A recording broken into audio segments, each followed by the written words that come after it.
I'm standing in for Brent Mason. My name's Duncan Livingston. Is that Hi, okay? that's wonderful. Yes, hi Duncan. Nice to meet you. Tell Brent he was missed. Will do. What is your role at Fast Waterway? Well, I'm on the board and I'm also on the Collections and Exhibits Committee. Perfect. And we're dealing with stuff related to deaccession, so here I am. Sounds perfect. Yep. And hi David, nice to see you again in your new role. Yeah, it's good to see you too. How have you been, Allison? Really well, really well. Yep. Good. Yep. Great. Okay, well, let's go ahead and get started. I'm always delighted to have so many of you on the call.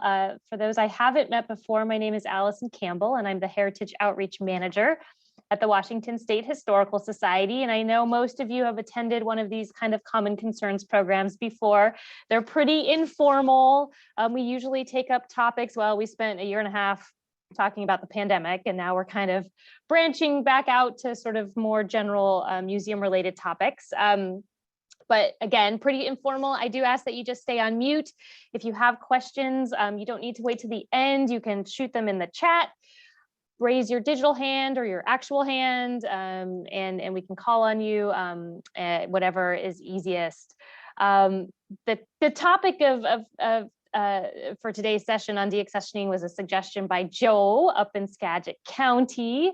And so I'm going to make an example of Joe and encourage you all to reach out to me if there are things that you're struggling with at your museum, or you just feel like you need more information about, or you're curious about how other people are handling it. Shoot me an email and let me know, and I will try and get some folks together who can maybe offer some advice or some 2 cents or lead a conversation about that topic. So that's sort of how this came together. I know that deaccessioning is something on everybody's mind. So we're looking forward to touching on this. Really quickly, I want to mention a few upcoming programs we have.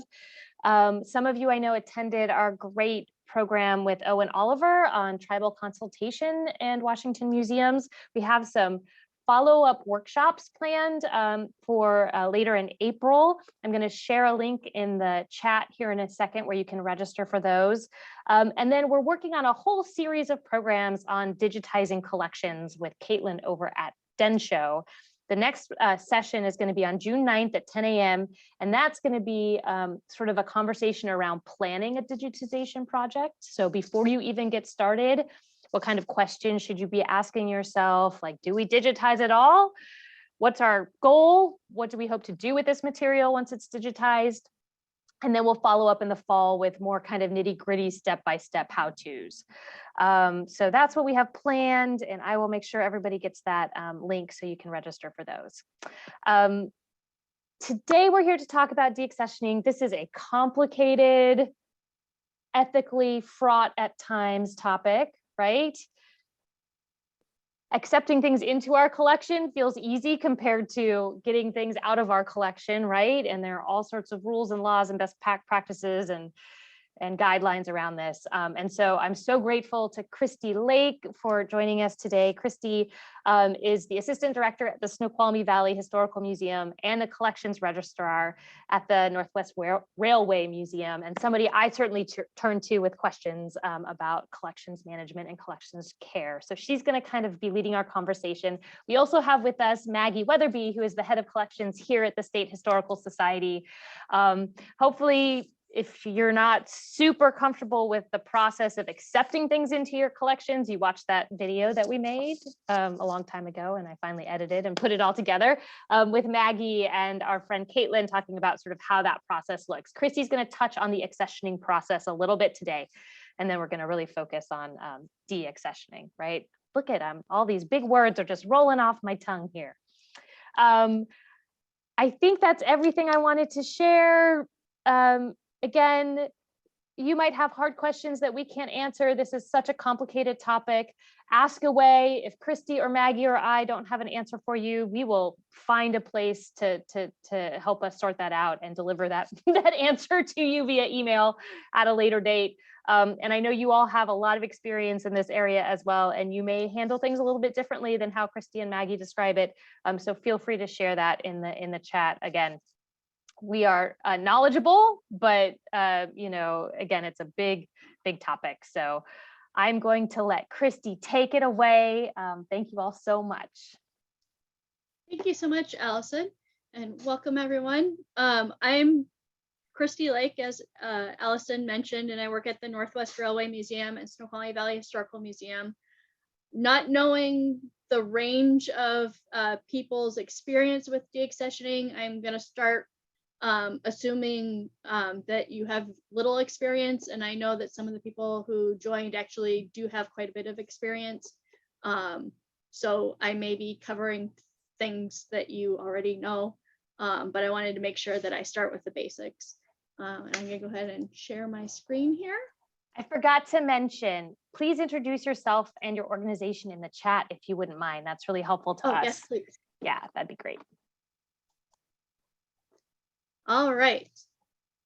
So I'm going to start with some basics of terminology. Deaccessioning is the process of formally removing an item from a collection and documenting that removal. Part of that process can be a legal transfer of the item from the museum's ownership and physical removal from the museum, but it doesn't necessarily need to require that. It could just be the transfer of that object from your permanent collection to another collection, such as an education collection. A donation is when an object or group of objects are given to a museum. Within my presentation, I will refer to those objects as either an object or an artifact. It can be of artistic, cultural, historical, or scientific importance.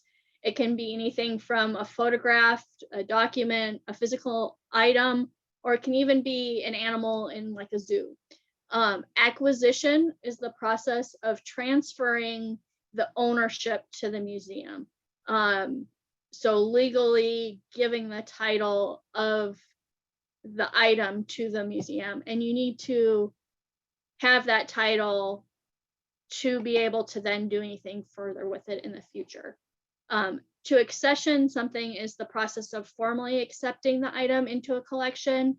For most of us, that's going to be a permanent collection, but you can also have other collections that you're accessioning items into, like an education collection or a prop collection. And then it also is the documentation of that history of the donation and history of the object.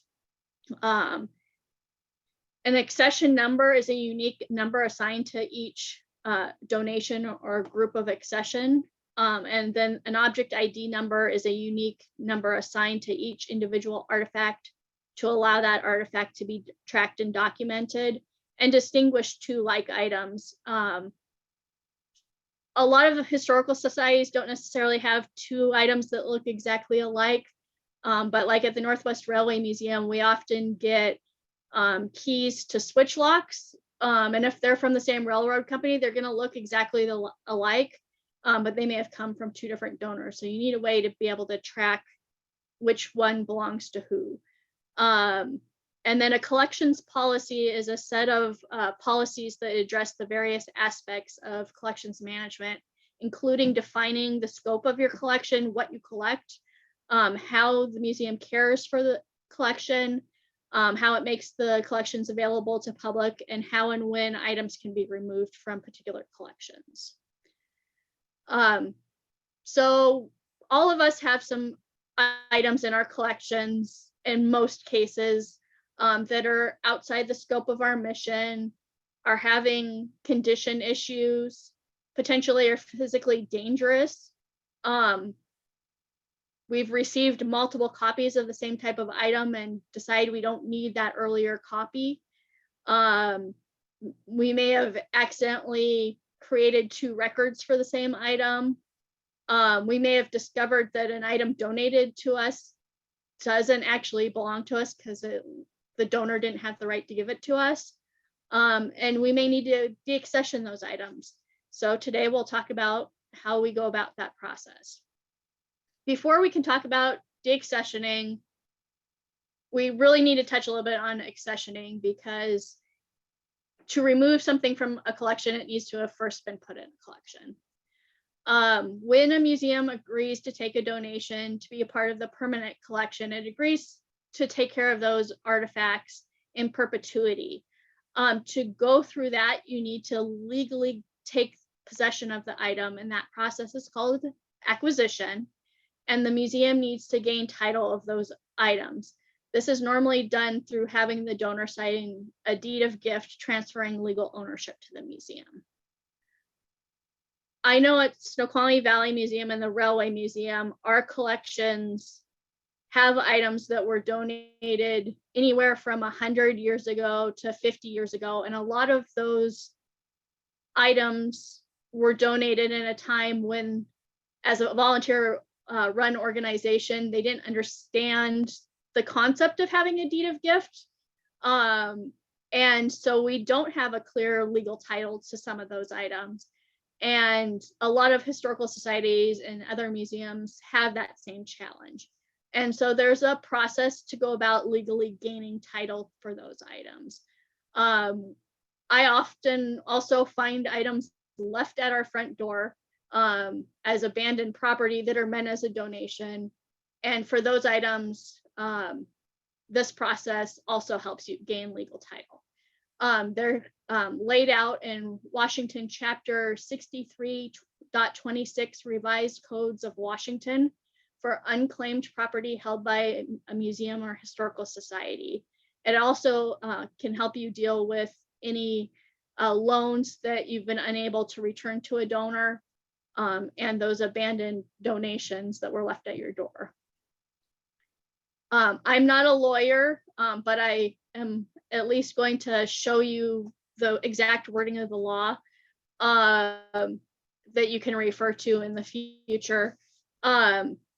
The code tells you how you can go about gaining title for the items. And for items where you know who the donor is, you need to list the items, who the donor was, and that the items have been left with the museum, and that post that in a newspaper, both in the county where your museum is, and then also in the location of the last known address of the donor. And you need to post it for at least 2 weeks in a row. And you also need to post within that they have 90 days to contact you to demonstrate that they own the property instead of the museum. Otherwise, the museum won't get title for the items.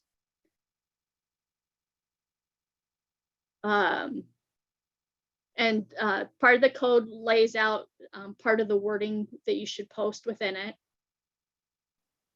And this can also work for abandoned property where you don't know who the donor is. If an item has been loaned and left, a similar procedure is followed, and the code also lays out that procedure.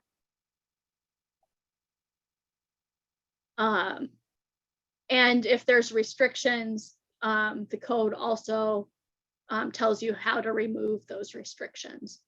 Part of the code is that you do need to demonstrate that you have had the items within your museum property for 5 years.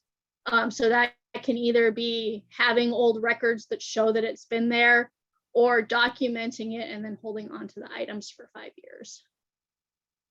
And the code lays out exactly what you should post within the newspaper.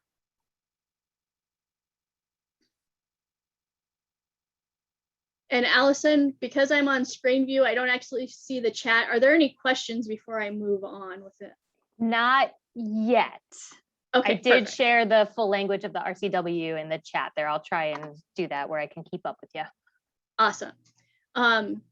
Donations can also come in many forms. And a donation, when it's coming in, should always be clearly understood what the donor's intent is.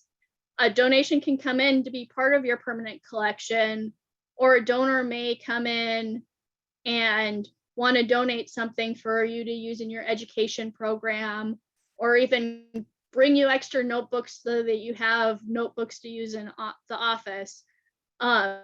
Making sure that you're gaining title to whatever is given you is important. But then also having a clear understanding between you and the donor what the use of the item is important, because that'll also help you in the future with deaccessioning. Because if an item hasn't actually been put into your formal collection because the intent was to use it in an office, you aren't going to have to go through the full deaccessioning process in the same way.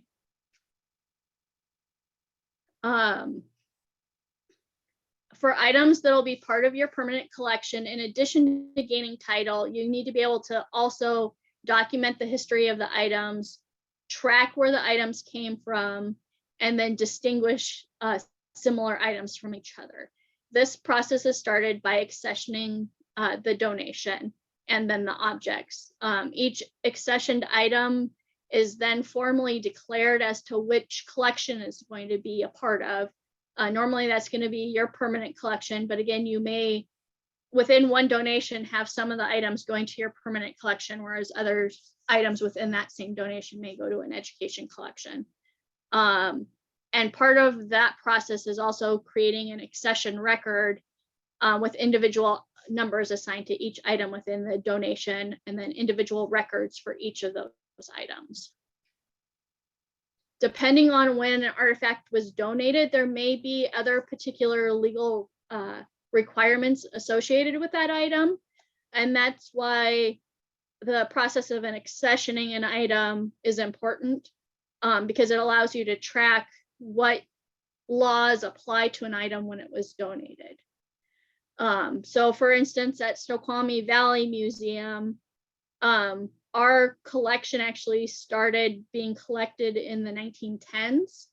And then in the 1970s, some of the legal codes about collecting historic items changed. So knowing whether an item came in pre-1970s or post-1970s is important for us with some of the items that we have.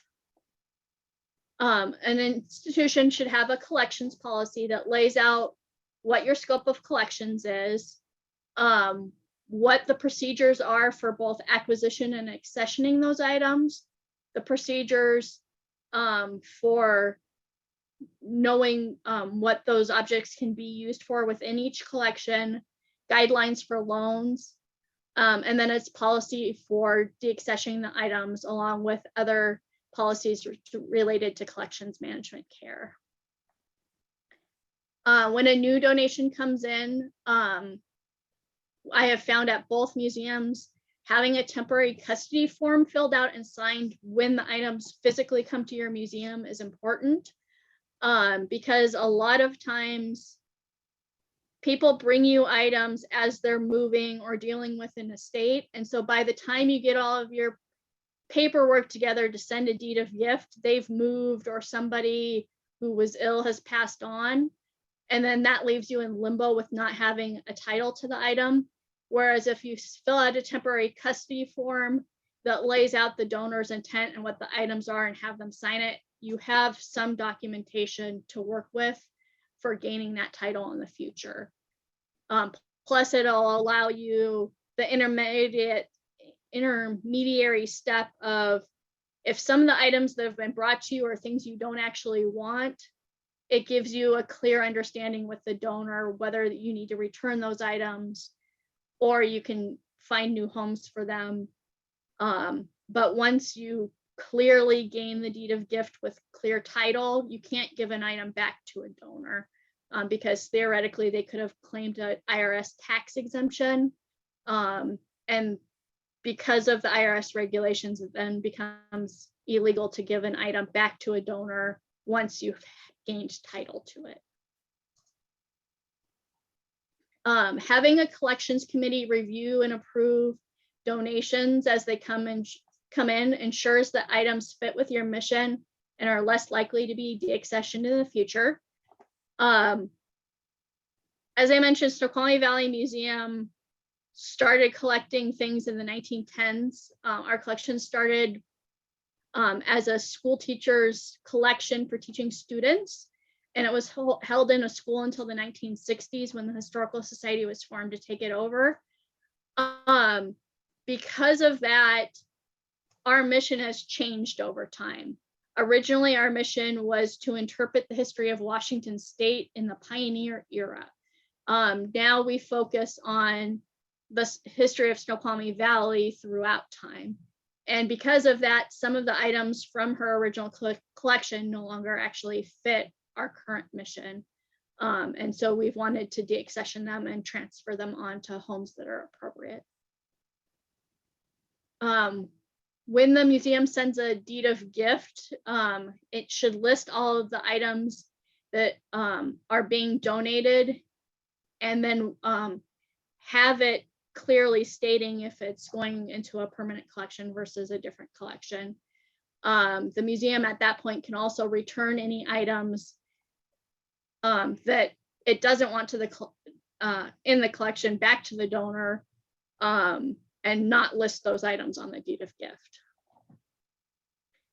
And I'm gonna go a little bit quicker through this part. When the items that are kept are assigned individual object ID numbers, and you create a record at that point, and that'll help you in the future demonstrating that you've had the items for over 5 years. If you decide 3 years down the line something doesn't actually fit the mission, which hopefully won't happen, but occasionally it can. At both the Railway Museum and Snoqualmie Valley Museum, we use a program called Past Perfect to track donations, but there's lots of other programs that can be used depending on your particular organization's needs. A lot of the larger institutions are using even more advanced programs, but I've always been at smaller historical societies, and Past Perfect has met our needs. We've kind of gone through this, donation receives a unique accession record that tracks the information about the donation, but also can note any restrictions or unique parts of the donation, such as this record that was actually a purchase rather than a donation. It allows you to track the particular items that came with that accession, and then create individual records with where the items are stored as well. Your collections policy is going to list all of your criteria for an accession, but also your criteria for deaccessioning, and your scope of collections addresses what your museum collects. And that's important to know because that helps you determine what belongs in your collection and what really shouldn't, and it'll help you justify removing items from your collection.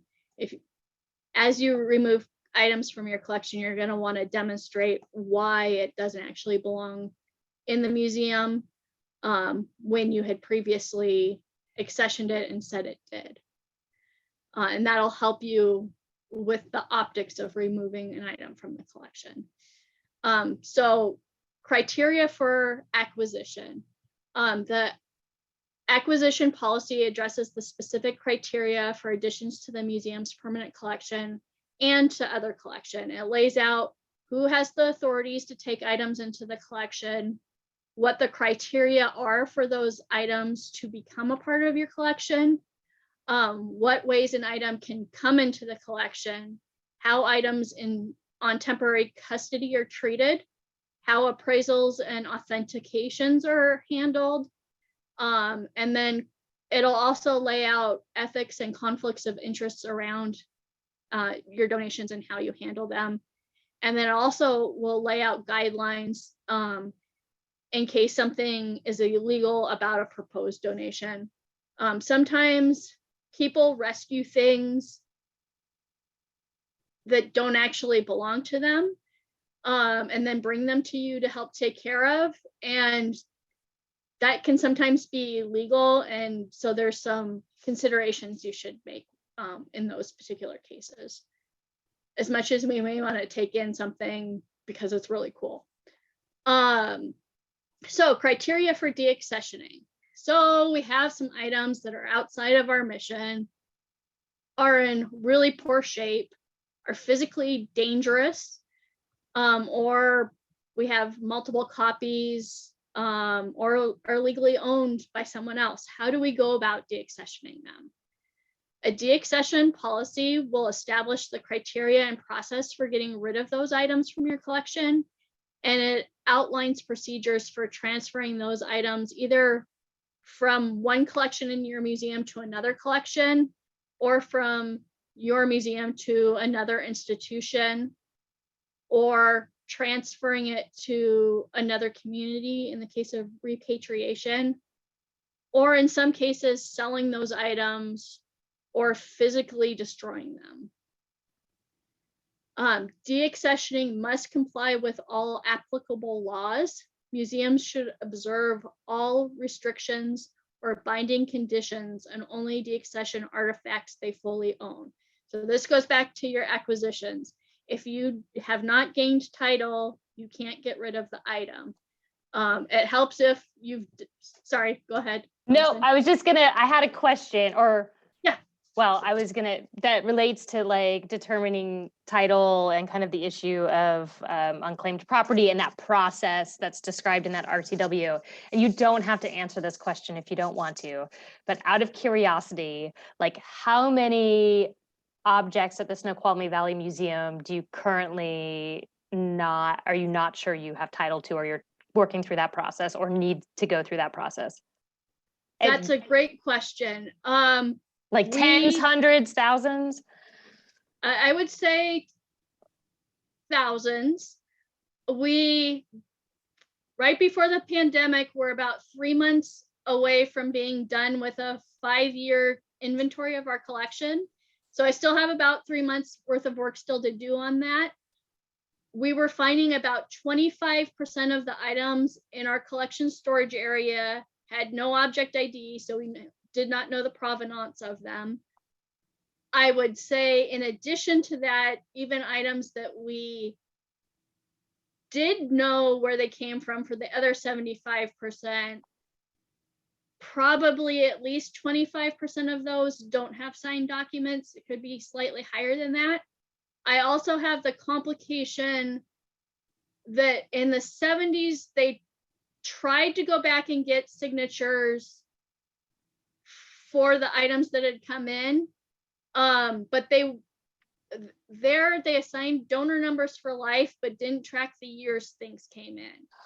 So they would go back and write all the things that had come in from a donor and try and get them to sign the paperwork, but it didn't necessarily clearly define what years things had come in on. And then they'd get somebody to sign paperwork, and then they'd find that there was a few more items and they just tack those onto the end. So to me, that's legally questionable whether or not the items tacked onto the end after the original signature was put on actually counts or not. That being said, most of those items, should we deaccession them, I don't know that the families would have an issue with that. But I do have 2 particular donors who donated, in one case, I think 300, in another case, 500 items that they put on restrictions, so that if we get rid of one of those items, we have to then replace that item with an exact replica, which is nearly impossible to do.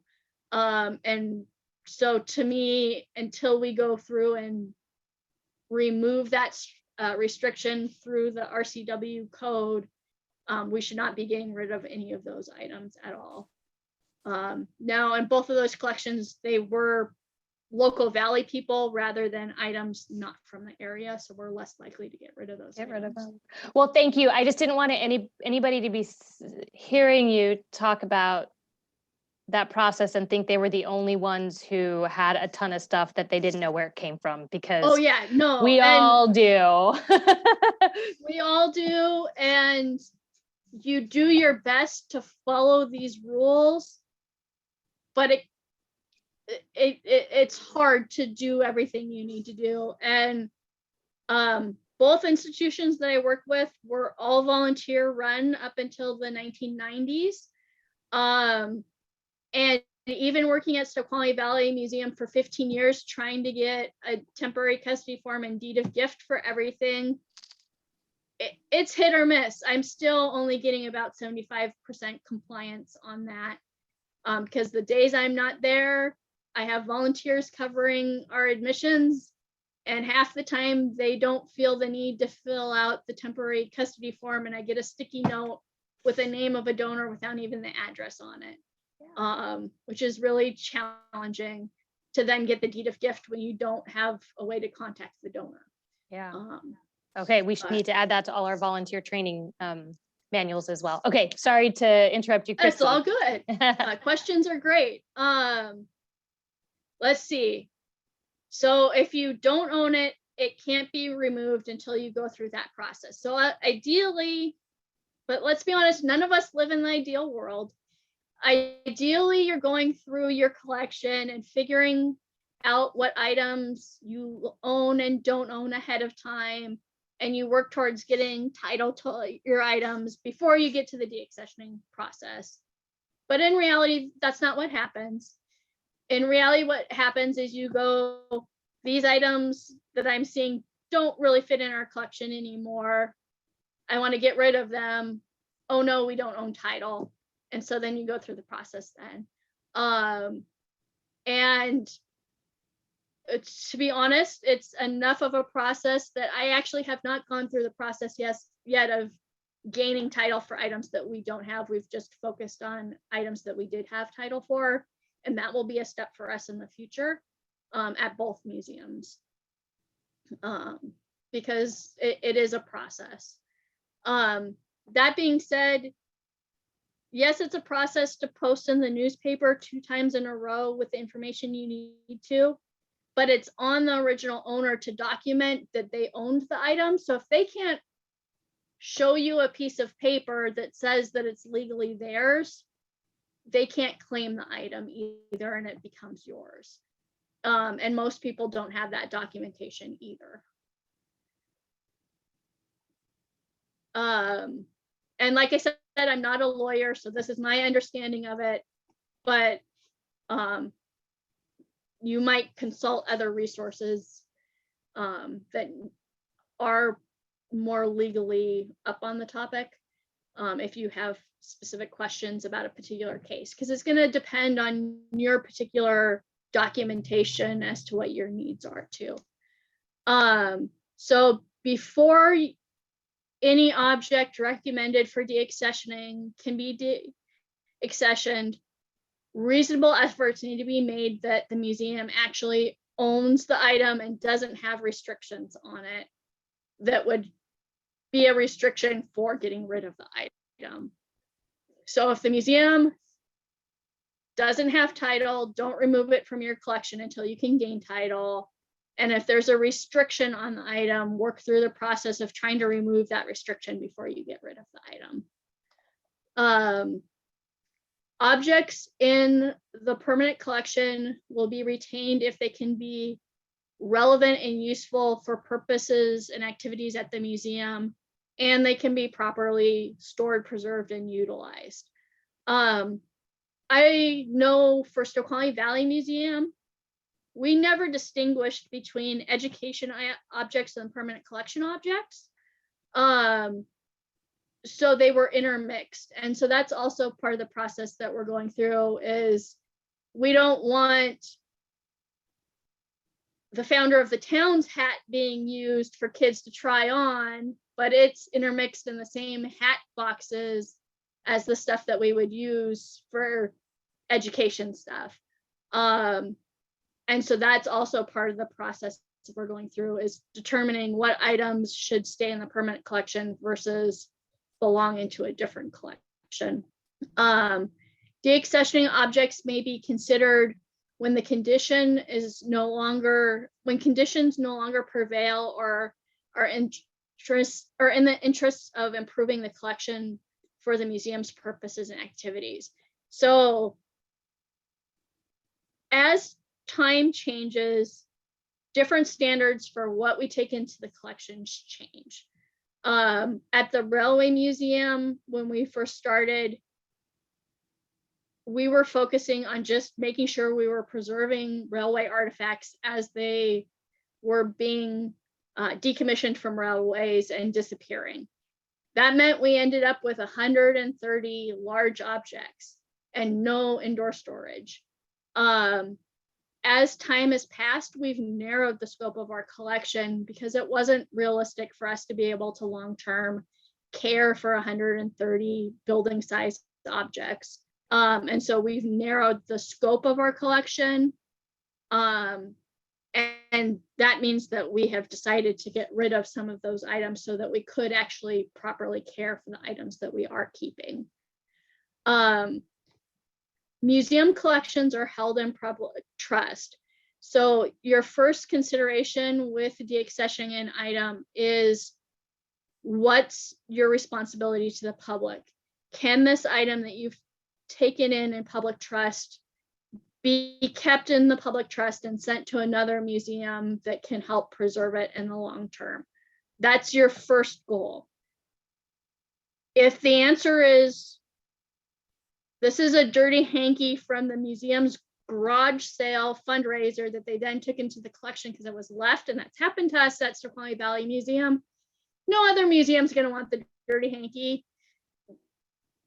That doesn't necessarily need to be kept in public trust, but you need to ask the question first. And if the answer is another museum wants it, that's your primary duty, is to send it to another institution if you don't want it that can take care of it. If no other institution wants that item, then you can start having the conversation of other homes for it. Is there another education institution that's not a museum that can utilize the item? So maybe they aren't going to preserve it for perpetuity, but maybe they can use it to educate people. Then that can be your second choice for a home for it. If that's not an option, if you sell the item, can someone continue to take care of it? And then your final option is, nobody wants this thing, it's not an item that should remain in public trust, then you could potentially destroy the item. And there's going to be some cases where a condition of an item just means that it isn't viable to continue to exist for 100 or 1,000 years. And acknowledging that is okay. Because of the complex legality of making sure you have the title, and then the ethical nature of, you've promised to take care of this item in perpetuity, deaccessioning should always be carefully considered. And when undertaken, follow your guidelines and create an argument for why your museum shouldn't have this item anymore. So that way, if someone comes back and says, why did you remove this item that you promised to take care of forever? You have a well-reasoned reason. And most of the time people are going to understand that and respect it. But if you haven't taken the steps of saying, this is what our policy is, this is why the item doesn't fit in our collection anymore, then they make assumptions about why you've removed it that probably aren't accurate, but it can create public distrust. And I'm getting a little off script, so I'm going to go to the next screen and we may get back on this topic later. So at the Railway Museum, our deaccessioning policy lays out who has the authority to recommend a deaccession. And then if an item is deaccessioned, how that process works. So our collection staff can recommend an item for deaccessioning, and then that would be approved by our board of directors. And then any of the items in our non-permanent collections can be deaccessioned by just the collections committee. So if I have a spike mall that we're using with our running trades program to actually do actual railroad work, I don't have to go through the board of directors to get rid of the spike mall that has a broken handle. Where that same spike mall, if it's a historic artifact, might be in the permanent collection, and then I would have to go through more procedure to justify not having it as part of the permanent collection. Does that make sense? So for us, deaccessioning must meet one of the following criteria for an object to be considered for deaccession.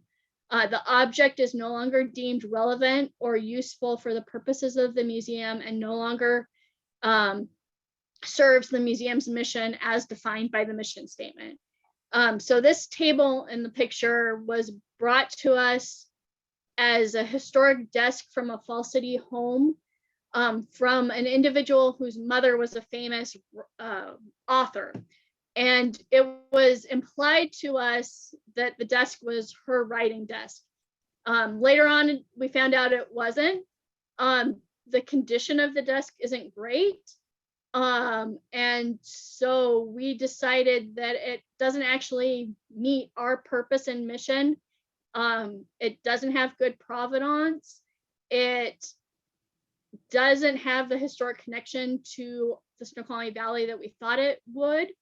And because the condition is poor, we couldn't use it.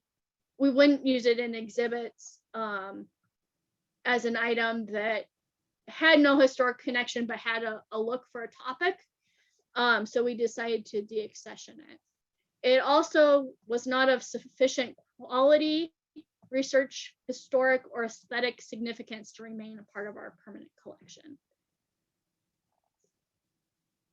An object that can be used for trade with another museum for another object that would upgrade the quality of your collection and be more consistent with your mission and purpose of the museum is an acceptable reason to deaccession something. So we deaccessioned this orange locomotive 201. It originally operated in Nevada, and the Nevada Railway Museum now operates on the line that it originally ran on. And so we were able to transfer it to them, and in return, they were able to help us move the 770, which was the second Northern Pacific diesel locomotive that operated in Washington State. So in return for trading an object back to its original home museum, we were able to get an item in our collection that had much more Washington State significance. If an object is determined to be significantly more useful and relevant to the collections and programs of another museum, and the other museum will provide greater public access, you can also deaccession an item. So again, transferring the 201 to the Nevada Railway Museum was more relevant to their collection because it was a railway engine that had operated on their original line. And by transferring it, they're going to restore it and operate it so the public will have more access to it. The object is determined to be significantly better cared for and preserved in another collection of another museum, and the museum will provide a greater public access to the object. So in our long-term storage, we had a fire tank cart used up at the town of Cedar Falls by Rattlesnake Lake. The Cedar River Watershed Education Center has an amazing facility up there, and we were able to transfer the cart back to them. So the cart got to return home. They have better funding to take care of it, and they're able to publicly display it. Whereas for us, it was such a size that it didn't actually fit in any of our exhibit spaces, and we had to keep it in long-term storage. So by deaccessioning this item, we were able to transfer it to a place where it would be better cared for and provide better public access. The object has accidentally been accessioned twice. There's times where you may find that an item has two records. In the case of this Pinocchio toy, it was physically numbered 003.066 on the shelf, but its card catalog card was 003.079. So we will deaccession one of these accession numbers and combine the records into one because there's really only one Pinocchio toy in the collection. at least the object has doubtful potential utilization for the museum's permanent collection for exhibits or for research in the foreseeable future. At Snoqualmie Valley Museum, we're a small historical society, but for some reason we had a hat collection of like 400 hats.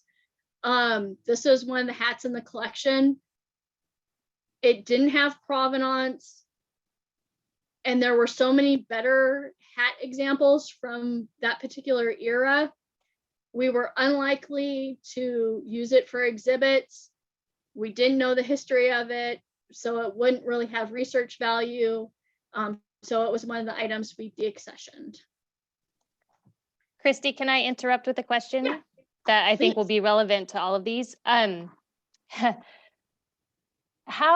there are a couple of questions, but some of them are going back to earlier, so I'll save those to the end. But Anne mentioned just kind of a general nervousness about upsetting a donor when the decision is made to deaccession something, even though you're going through the full process and have very legitimate reasons for deaccessioning it. Have you ever encountered or had a relationship kind of sour through this process, or how do you manage that if you have? We haven't had that particular issue, but most of the items we've been dealing with, the donors have been long deceased. I think that's something to consider within your process. I think contacting the donor and explaining why the item is no longer relevant to the collection can be an important way of maintaining that relationship. And we'll get into it further into this. But if you do end up selling an item, making sure that the funds from that sale then go back towards the collection and are associated with that donor's name. If you're explaining some of that to them, sometimes that can help. But depending on your particular relationship with a donor, you may decide that it's in your museum's best interest not to deaccession something, and that's okay too. And sometimes you may decide that no, you do really need to deaccession an item and it is going to make the donor upset, and that can be okay too, but you'll have to make that individual choice for your museum.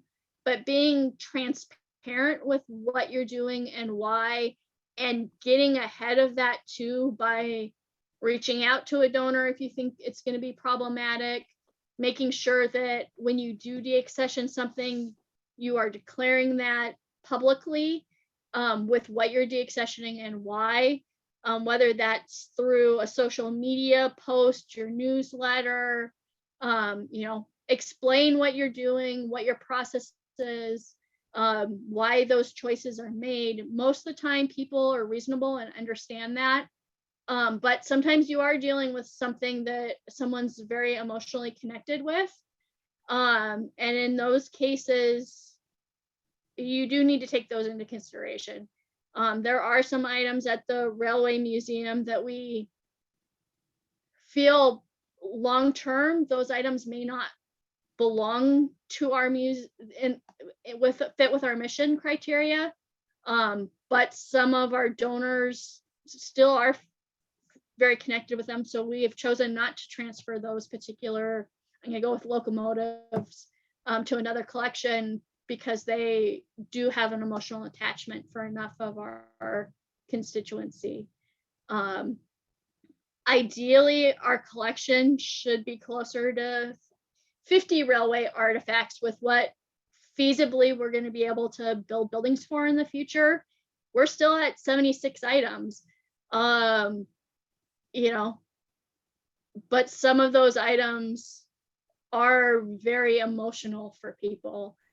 And you have to balance within your own, your institution and your constituents the best. You have to find that path that works best for your institution. And there's no one right or wrong answer to it. Yeah, no, that's some really good advice, Christy. Since I've already interrupted your flow, I just want to say to everybody, We're probably going to go over the hour. This is old, dense content. If you can stick around, great. If you have to sign off at 3 o'clock, we'll keep recording and make sure everybody gets that recording. I know some of you asked some questions, kind of that backtrack us. I'll make sure to ask all of those questions before we wrap up, so you'll get that information in the recording. So feel free to sign off whenever you need to. Christy, go back at it. All right. So another reason that's an acceptable reason to deaccession something is the object lacks history or provenance. You find that item on the shelf, and as much as you go through all of your records, you don't know where it came from and you don't know the historical significance, and it's not a quality that you would just use as a prop. That's an okay reason to deaccession something. So in this particular case, we deaccessioned the stove. We had like 10 different stoves in the collection. This one had no history with it, was found in collection. And it was rusty. There wasn't a display value to it. So we deaccessioned it. The object is a duplicate or near duplicate of other objects in the collection. And there's better examples within the collection. And the object doesn't help improve the collection. It's okay to deaccession the item. So I picked these random 4 sets of shoes from Snoqualmie Valley Museum. We have 10 sets of these shoes. So we deaccessioned some. We deaccessioned one of them. We knew who it came from. It was a historic pioneer, but we only had her one shoe. We didn't have a pair of shoes. Another one, it was just old shoes. Another one, again, it was just a single shoe. So we kept, I think, 3 pairs out of the 10. They actually had a history of who they had belonged to and were historically significant and were the nicer looking pairs that you could tell a story with. And then we deaccessioned the extra ones that all looked the same. The object has deteriorated beyond its usefulness or economical repair, and is not useful in exhibits or research, and is in such poor physical condition that proper restoration is not feasible or would render the objects essentially false. We all have those items in the collection that are made of materials that are eating themselves alive and maybe in poor condition. And it's either going to be too much to fix, to restore, to stabilize them, or even if you tried to stabilize them, they're of a material that are going to destroy themselves. It's okay to deaccession those items. Ideally, you're documenting the historic nature of them. These particular items were made of some sort of early plastic, and they were off-gassing and sticky, and they were in a whole jar of other buttons, and they were starting to leach all over the other buttons. I was not sure, but they may have been made out of a particular type of early plastic that actually can catch on fire. So we decided to deaccession these 4 or 6 buttons. I guess it's 7 buttons, because of their deteriorating nature. There was no way that we could stabilize them, and they were going to damage other items in the collection and really didn't tell a story. Reasonable determination is made that an object is a forgery or fake or falsely attributed or documented. At the Railway Museum, we regularly get these spittoons that are the tall brass ones in the back right corner. They're reproductions, but a lot of railroad enthusiasts buy them assuming that they're historic items. And we have several in the collection that, in the 70s were taken in by volunteers who didn't know the difference between a real one and a reproduction. That might be one that we would deaccession in the future. We might also keep it for its value as a railroad memorabilia artifact, but like in the case of the Union Pacific Railway Museum that actually has originals versus the reproduction on exhibit together, talking about that. But there's going to be points in your collection that you may find something similar, and that is a valid reason to deaccession an item. The museum no longer has the means or ability to care for an object. The museum is unable to preserve, store, and care for an object properly due to the cost or size, or because it poses a threat to public safety if displayed in the manner prescribed by its design. Maintenance, care, and storage requirements for the object are beyond the museum's reasonable capacities and are not commensurate with the value of the object in the collection. At the Railway Museum, to restore a railway artifact and to build a building for it to go under, we're averaging about $1 million per object to long-term restore and care for it. The likelihood of us ever having $75 million to care for all 75 large objects is not likely. This unfortunately was a historic kitchen car that we weren't able to restore and get inside in time. And we deaccessioned it because it was to the point it was a public safety issue. We were never going to have the funding to spend $1 million restoring it. And even if we did, there would have been no original material left. And we hate that it ever got to this condition, but it was brought into the collection 40 years before we ever had the funding to build our first building. And sometimes you inherit parts of your collection that you have to work with what you have. And sometimes you have to make the hard choices. So this one we ended up having to demolish, which is sad. And this, relating back to your donor question earlier, Allison, this was one that was really hard for some of our long-term members because it had been the original kitchen car we used for the early Santa train program. And so a lot of our core long-term volunteers had really, and visitors, happy memories of getting cookies and cocoa in this car in the 1960s. So that was a really hard one for us. The object is not of museum quality and is not of a quality to be exhibited or loaned to other institutions. We have this tank that I think was from the school district. It's a water tank. I don't know why it's in our collection. We deaccessioned it because it's not museum quality. We'd never exhibit it. And no other museum would want our old water tank. The object possesses a hazard to human life or health or is harmful to other objects in the museum collections. Some museums have things in their collection that are quite frankly dangerous.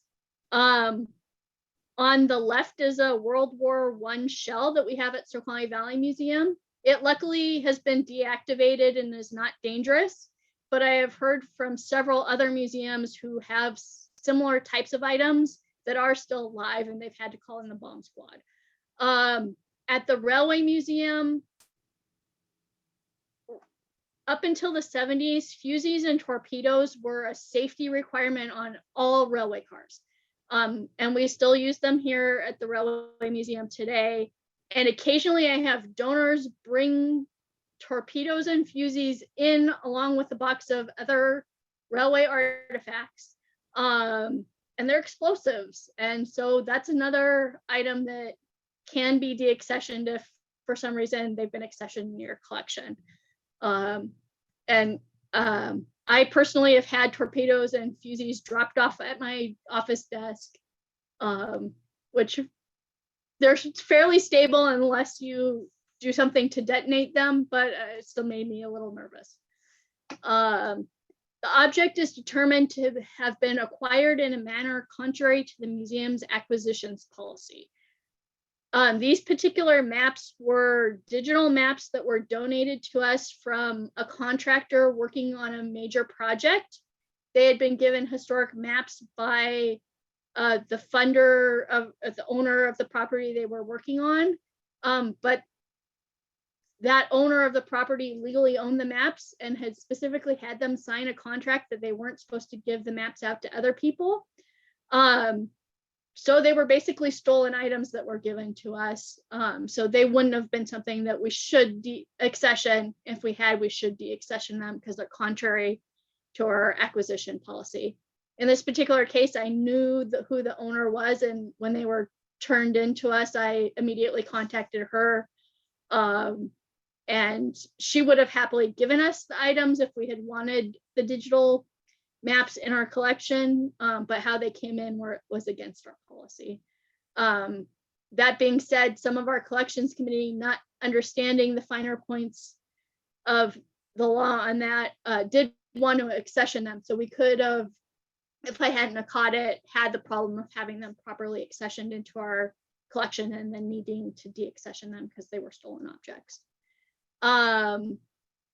The object has been determined to rightfully belong to another group or individual than the museum. That can be like with a stolen object, or it can be with an object that culturally belongs to someone else, which we'll also get into one of the further ones. If the object is subject to compliance with federal, state, legislation and regulations such as UNESCO conventions or the reburial of human remains and associated funeral objects and the repatriation of sacred objects and items of cultural patrimony.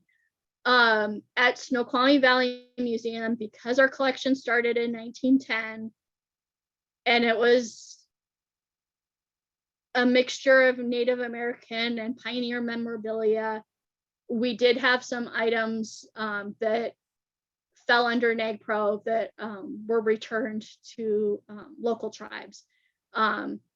Some collections, unfortunately, have human remains and grave goods in them from periods when people wanted to make sure that they were protected, but didn't have the understanding of how to do that in what is now considered a respectful manner. And so at the time, some of those people thought they were being respectful by saving them in a museum, whereas now we understand that they really belong back with the communities that they came from. So you may have that as a reason you would deaccession an item. And we still have a few museum pieces at Snoqualmie Valley Museum that would fall under this. We went through the NAGPRO process in the 1990s, but a few of the items weren't reclaimed. And so at some point they may be deaccessioned if a particular tribe requests the items back. And we do, as part of that, if a tribe asks to see what you have in the way of artifacts associated with their community, you do need to show them a list of what items you have. And it's always good to be proactive on that too and reach out yourself before they ask. And I think some of your other classes, Allison, will touch more on that. Is that right? Yes, we've just been having a NAGPRA conversation in the chat. So Anne shared the Connecting to Collections recording. NAGPRA is a whole piece of this that's important and complicated, but Maggie also mentioned, and I'm sure Christy would be happy to as well, if you have specific questions, please reach out related to NAGPRA. Maggie's happy to kind of help you navigate that as well. And so if an item has value, you need to know what that value is when you decide to deaccession something. But museums themselves can't value an item. You need to get an independent appraisal to establish a market value. A lot of the small historical societies, some of the things you're deaccessioning aren't going to have a value. But like at the Railway Museum, because railway items are collected, we sometimes are getting a model railway car that's worth $10,000 donated. So if we were decide not to have that as part of our collection anymore, we would need to establish by an independent appraiser what the market value is, so that if we were to sell the item, that we made sure that we were getting fair market value for it. An appraisal also needs to be done when conducting an exchange. So like when we exchanged the one locomotive and received another, we needed to know the value of the locomotive to make sure that the exchange was fair and that we were keeping the best value for the items, because you're holding them in public trust. So their value is public value. And you want to avoid, by doing that, you're making sure you're avoiding the appearance of a conflict of interest. And it's illegal for museums to appraise items. So if you're receiving an item in, the donor needs to seek an independent appraisal before you get the item. You can't put a value on it yourself. And it goes back to some of the art museums had been valuing items and then purchasing them and then reselling them, and it was creating some IRS issues. And so the IRS has said museums cannot value items anymore, to make sure that there's no conflicts of interest. So deaccessioning. The opinions of the members of your collections committee should be sought when deaccessioning an item and deciding when it's appropriate time to do so. Now, don't have one person making the decisions. Get a group of people together so that you can make a well-reasoned argument as to why something belongs in your collection or does not belong in your collection, for both accessioning an item, but also deaccessioning. If you are deaccessioning something, you need to have had the item for at least 5 years. And that goes back to that RCW. To be able to claim title, it has to have been in possession for 5 years. And so to deaccession, sorry, Allison? No. I keep interrupting you mid-sentence, but this is a question that Joe had, or Joe had a question, had an example.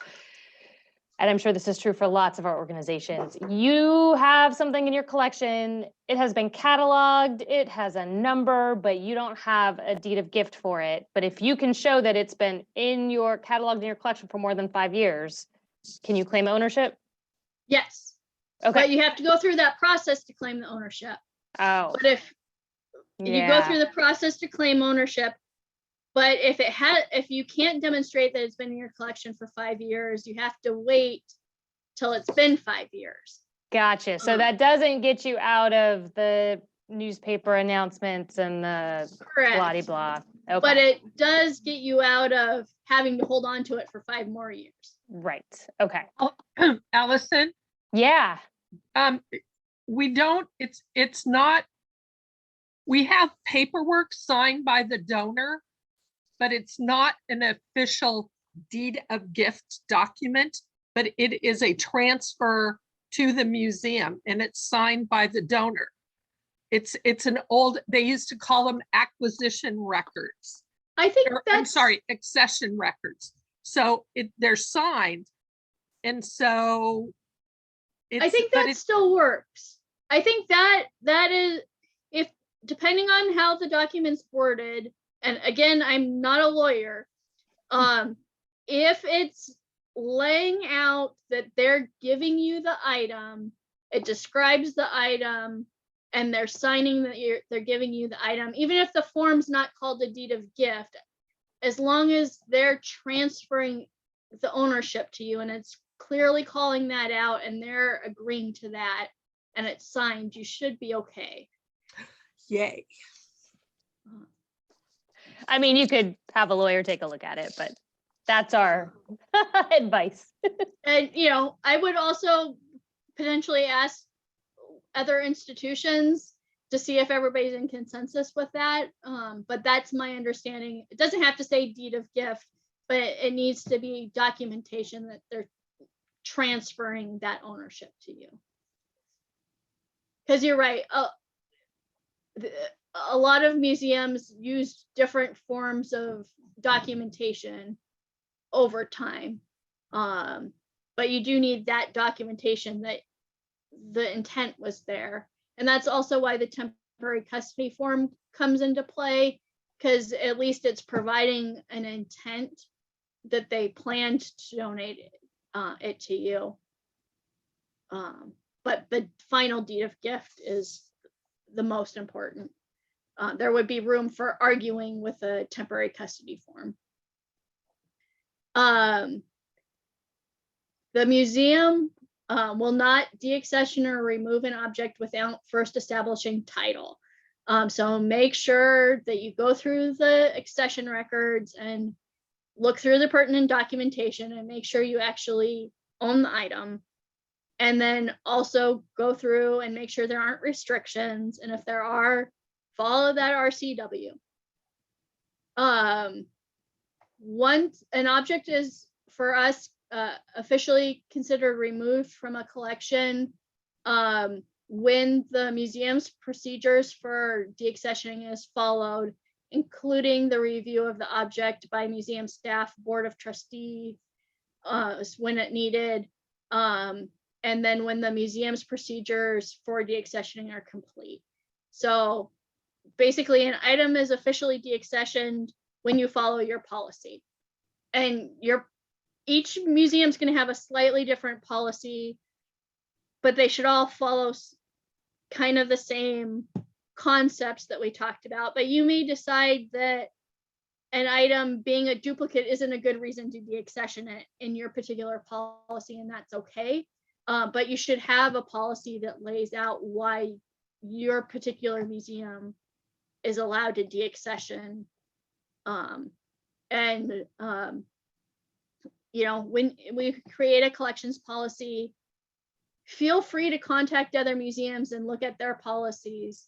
Most of us are ready and willing to share. And then the AA, SLH, and AAM also have good recommendations on policy materials as well. Once an item is deaccessioned, it can be then officially transferred to another collection or removed physically from the museum. Methods of disposition for the deaccessioned artifact shall be in the best interest of the museum and the educational and cultural communities that the museum represents and serves. Staff or collections committee will recommend a method of disposal for the deaccessioned object. And for us, either the executive director or the board must approve that method depending on which collection it is and the value. Again, each museum's policy may be slightly different. For us at the Railway Museum, we do have multiple staff members and the board. Some museums only have a board. So depending on the size of your institution, you're going to have slightly different procedures. And this is going to be a little bit duplicative. But there's a difference between the reason you get rid of it and then how you get rid of it, but there's some overlap. So if you decide that you're getting rid of an item by transferring it to another collection within your museum, if the object's of minimal value, and the deaccessioned item doesn't belong in your permanent collection, you can still remove it and transfer it to another appropriate collection. And that's an appropriate way to deaccession an item from, say, your permanent collection. In this particular case, we deaccessioned the saw from the permanent collection and created an education collection. And so we use it in our education programs. And here a couple of exchange students are learning about the lumber industry and actually getting to use a saw as part of our education program. An item can be moved to a more appropriate institution. So this locomotive, the 108, we ended up selling to a tourist railway, and they were able to invest the $1 million to restore it. And so now it's better cared for. It's restored and operating. So it's a better use of it because it's better cared for and it's more publicly accessible. Objects from the permanent collection can also be transferred to another institution, exchanged in return for another item, or sold. This sleigh we transferred to the Northwest Carriage Museum as just a gift to them. An item can be sold through public auction. If it's not appropriate for gift or exchange, because of course you want to keep things in public trust as much as possible, but there's going to be some items that just don't make sense to transfer to another museum. For instance, this is a commonly available model railway piece that was used in the education collection of another museum. And that museum permanently closed, and the railway museum took over that collection. And so we've kept their permanent collection and taken it into our permanent collection, but their education materials, some of the items we're keeping, and then some we are getting rid of. And because model railways, there's not really a model railway museum that would love to have this transferred to them. So we're selling some of the items, and the proceeds from those sales will go directly to our collections care. And so you can do that, but you need to make sure that you're getting fair market value, and that any items that you do receive remuneration for, that funding goes back towards caring for your collection. So either buying a new item that strengthens your collection, or in this case, we're going to be buying shelving to house the permanent collection of the museum that we took over from their educational funds. The complete destruction and disposal of an object. We talked about this one earlier. In some cases, destroying an item is the way you're going to end up getting rid of it, as sad as that is. And this is my least favorite version of getting something removed from your collection. The item may be repatriated. So you may transfer the item to a tribe who will then take care of the item in the way they see fit, whether that's reburial of human remains or using the item within their own collections. The return of a deaccessioned object to a donor or the donor's heirs are generally not allowed, because theoretically, when they gave you the item, they were able to receive a tax credit for that. So you can't give it back because of that. However, it's appropriate for the original donor or the donor's heirs to be aware of the deaccession.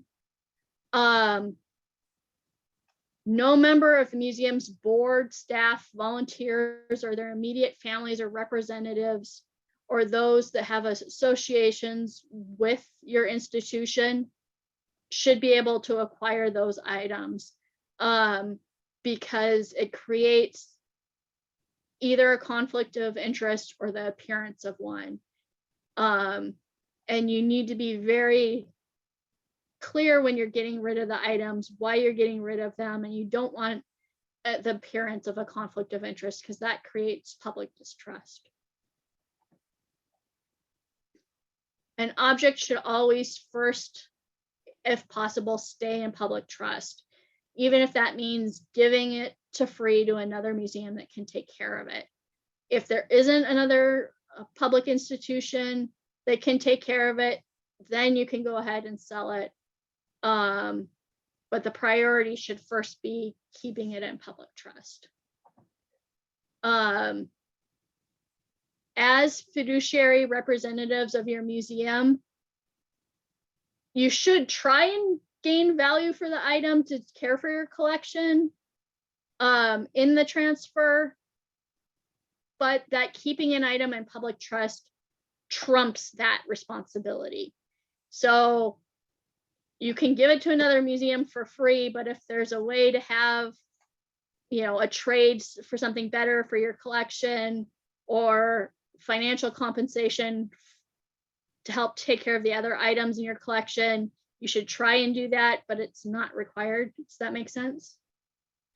And then proceeds from any deaccession should either be used to gain an item that better fits your mission or to take direct care of the collection. It shouldn't go towards operating purposes generally, although there's been some talk recently with the pandemic otherwise in certain cases, but that's still controversial. The art museum world, the Association of Art Museum Directors, did make an allowance during the pandemic that proceeds from deaccessions could go to operating expenses, but the history museum world has, as far as I know, not made a similar allowance. Yeah. And typically history museums aren't dealing with things that you're gonna have money with. That being said, there's cases where there might be, such as we did sell that 108 locomotive to a for-profit tourist railway because that was in the best interest of that particular object. But because it wasn't for keeping it in public trust, it was our responsibility to make sure that we weren't losing that fiduciary value of it either. So let's see. The proceeds need to be used to care for your collection or for acquiring new items. And I'm redundant a little bit here because I want to drive home that point. Deaccessioning the objects from your collection should be publicized in accordance with best practices. Deaccessioned records are public records, so you need to be able to provide that to the public if there's a reasonable request for that information. Include what happened to those objects, and it's best if you can also include in that why you made the decision and how that decision fit with your mission and your scope of collections. Our policy at the Railway Museum is to, if there's an inquiry, give that information for deaccessions for the past 5 years. Although I think longer periods is also very reasonable, but depending on your own institution's history, that may be more challenging if those records weren't well kept. All institutions should adopt a policy in regarding both acquisitions and deaccessions and follow those procedures with the same deliberation and rigor applied to acquiring. That way you're being very clear with why you're taking something in and why you're taking it out. And that, for the most part, will ease those donor concerns about the removal of an item. If you've had a very reasoned argument as to why something belongs in your collection, that makes them feel better, but also for why something doesn't. And if you do get rid of something, make sure you keep a list of what's being deaccessioned, include photographs of it so that you can identify it in the future. We've had stuff deaccessioned at Snoqualmie Valley Museum that then gets redonated 5 years later. You know, being able to know that that was the same item and then go to the collections committee and say, we already deaccessioned this item, we don't want it back in the collection, is important. And then make sure that once it is deaccessioned, it's physically removed from that collection. So have a separate storage area if it's going into an education collection. We currently don't have that at Snoqualmie Valley Museum, but that is best practice to keep them separated so that you know the difference between something that you can go ahead and have kids play with and potentially break versus something that you want to preserve in perpetuity. People generally donate items to a permanent collection with the expectations that those items are going to remain in the museum's care. When possible, keeping the items in public trust, do that. And when not possible, be very clear with why they can't remain in that trust. That helps you make sure that everyone's on the same page, and it makes it less likely that there's going to be hard feelings over a decision. You know, if you're using sound curatorial reasoning for the deaccession, not doing it on a whim, it's going to help ease that hard feeling of having to take something out that you promised that you were going to care for, or your predecessor promised they were going to care for the long term. So typically your collections committee is already going to have some items in mind that they want to deaccession. That's a good starting place. Start with making a list of those items. Review the records. See, do you actually have the clear title for them? Are there any restrictions? Have your committee review the items together and make a clear argument for both keeping it in the collection and taking it out of the collection. If you make somebody be devil's advocate and argue both sides, you're going to help with that due diligence to make sure it really doesn't belong in the collection. Review the records. Again, if there's no clear title, go get the clear title before you take a next step. If there's any restrictions, make sure you remove those restrictions before you take the next step. At Snoqualmie Valley Museum, we were able to bring in Dana, who's the lady in black in the glasses in the photograph, and she helped do an assessment of our collection, which helped us in future deaccessioning work. And we determined for the size of the museum, we had a really large pioneer clothing collection that just didn't make sense to have that much material for the size of our institution. And the fact that we didn't have similar amounts of materials for other time periods. And a lot of the material didn't have any provenance because in the 1960s and 70s, we had some volunteers that they liked to dress up mannequins in historic clothing and change them out every 2 weeks. And a couple of them owned antique stores. So we had a bunch of clothing in the collection that was really cool pioneer era clothing that they change out all the time, but had no connection to our mission. So that assessment helped us then determine that that should be a collection that we focused on looking at for deaccessioning. Create a report with the recommendations of the items for deaccessioning. And within that, suggest where each of those things should go if they aren't going to be part of your collection. You may have in mind that some of the items really are part of an education collection and got assigned to the permanent collection because you didn't have the distinction between the two.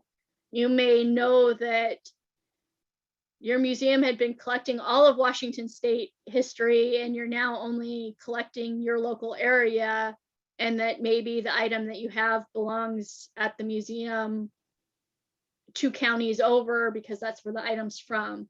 And then have your trustees discuss those recommendations and vote on them. And then once that happens, update your records and then the items can be removed. When you update your records, note the reason for deaccessioning, where the items are going, the date of the formal board approval of the deaccession, and the date of the removal from the site if it's removed. And if possible, before the object is removed from site, remove your object ID number. Depending on the time period, it may have been so permanently affixed that you can't do that, but that helps not having it there. And then within Past Perfect, if that's what you're using, we recommend you print the original collections register first, because when you deaccession it, it actually loses some of the information in the deaccession, the new deaccession record. And then you can put that printed record in your permanent file with your other accession paperwork for it. You can then hit the deaccession button and it'll transfer it to a deaccession catalog. And it gives you the ability to put in the deaccession date, the date you moved it off-site, how you disposed of it, who authorized it, and then the reason for the deaccession. And then it creates a separate catalog of deaccessioned items. The public should be notified of your deaccession process and potentially the deaccessions that you're doing. Do it in a proactive way so that there's not rumors going around that you're just willy-nilly getting rid of items. Most of the time, people are really understanding of the need to sometimes get rid of something if you've written it in a well worded way. At the Railway Museum, we did a series of both newsletter and blog articles about us deaccessioning the 201 and its move. And it ended up being a very positive experience doing it that way. And it can take many different forms. And question time. Yeah, I just want to emphasize that last note. Deaccessioning things from your collection is touchy and sensitive, and it can sometimes turn into a public relations situation. So the more that you can explain, I mean, people assume museums hold on to everything forever, right?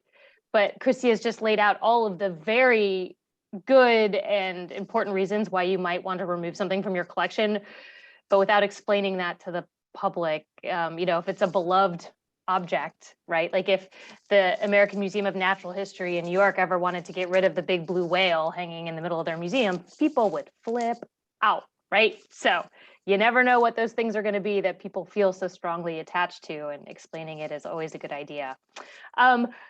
So Maggie was great about answering some questions as they came up. I have one question for you, Christy, but I also just want to acknowledge really quickly that there's lots of folks on the call who I know have a lot of their own experience with deaccessioning. I happen to know, for example, that Irene at the Polson Museum, who's with us, is like, yeah, she's deaccessioned her share of items. And so your process may look a little bit different than what Christy kind of outlined here, or because your collections policy might be a little bit different, right? So you might call things something different.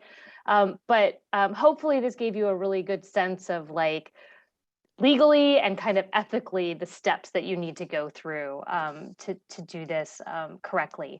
So this was a question way back at the beginning, and you kind of mentioned it, Christy. This sort of goes back to the accessioning process, but just walk us through how you handle that scenario of somebody leaving a trash bag full of things on your front door at the museum. You don't have the contact information. What are your responsibilities there?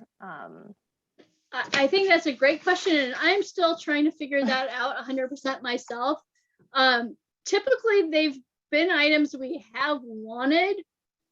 So we've typically still gone through the process of taking them in and documenting them with a plan to then gain title in the future, because you don't want to necessarily just throw it out either and not document it, because then somebody comes back 5 years later and is like, I left you stuff, I want it back. But if you haven't gone through the process of gaining title and just threw it out, that's problematic as well. I would love other museum professionals' advice on how to handle that. I've been trying to work towards just making sure people don't do that as much as possible, but We know lots of But it people cleaned out happens. their basements during this pandemic, right? So I am sure Exactly. all of you are getting more donations than ever before. Does anybody want to unmute and let us know how you guys Yeah, handle this is that? John. This is John Hughes, Sections Lead of the Pacific Northwest Naval Air Museum. We're in Oak Harbor in Whidbey Yeah. Island. So we also kind of get the same thing with mail in. So people will mail us things and lithographs and prints of naval aviation aircraft. They're quite good, and they'll just put an address down and nothing else. And so I've used People Search. I found a family and a man in Mississippi who had sent this, and I called the number and left a voicemail on his telephone. 2 weeks later, he calls me and says that it's wonderful that I called him. Thank you very much. And started explaining the provenance of the prints. And then I asked him if he would, I assumed his intent was to donate, if we signed a deed of gift and in-kind donation form. And so I sent that to him, and he sent it back and was most pleased. So I Yeah. used, there's various free people search engines available. I use a couple of specific ones. I don't have them on this computer with me now, but Which is that seems to wonderful when help. you know the person's name. Yes, at least, it says, well, these people lived at this address. And Yeah. so you go with it, and it usually is top to bottom. So Yeah. say, well, So it's you still probably have this, to and do it's some probably his homework. wife or sister or cousin. And then you just dial the number, and maybe you'll get a cell, maybe you'll get no answer. It's just Yeah. No, there is a little bit of legwork and risk taking. I don't know. Yeah. Maggie, Other than do that, you want to? I'm sorry, go ahead. Oh yeah, no, I was just gonna ask. Yeah, and definitely John, just gonna kind of ask, what to do in that scenario when you really don't have any contact information, but you're now in possession of these things. Yeah, we have a drop-off Mhm. policy where the item is assessed and placed into temporary custody. And then we, if it's determined that it fits our collection criteria, then we accept that as a drop-off and go by the 5-year rule in that regard. And what do you do if you don't want something? Then we have a flow chart that we go through that if it looks like the item that we have would be of interest to the public, that it's something that would be good at different museums. We have an other museum process we've developed that we can contact probably about 40 other museums with photographs and a description, and ask if there's any other museum that would like to have a transfer made of this item. So we look for other historical institutions, other museums to accept these items, to keep it in the public domain. Right. Yeah, it's tricky, right? Yeah. Because we get people drop off like their clothes from the 80s, which some of it is of value, right? We might want some of it in the class, but like, I'm going to shock everybody, right? I mean, you don't have a name, you don't have legal ownership of it. Can you take it to Goodwill? Like at what point are you not, I don't know. If we have ownership after 5 years, then it can be transferred. So. Right. Yeah. Allison, I'm gonna step out for 30 seconds and I'll be right back. Okay. Well, we're just going to take that opportunity then to see if anybody has any other questions you want to throw in the chat or unmute. But otherwise, I've recorded this whole thing. So I will share this with you before I leave today with the link to the recording. And then Maggie shared her email address in the chat. Please feel comfortable. Maggie is a wonderful resource, and I'm so grateful that she's so willing to spend time with any of you on specific questions that might be particular to your organization or like just a collections conundrum that you're dealing with. Maggie's happy to help. I'll also make sure Christy's email is available to you all as well.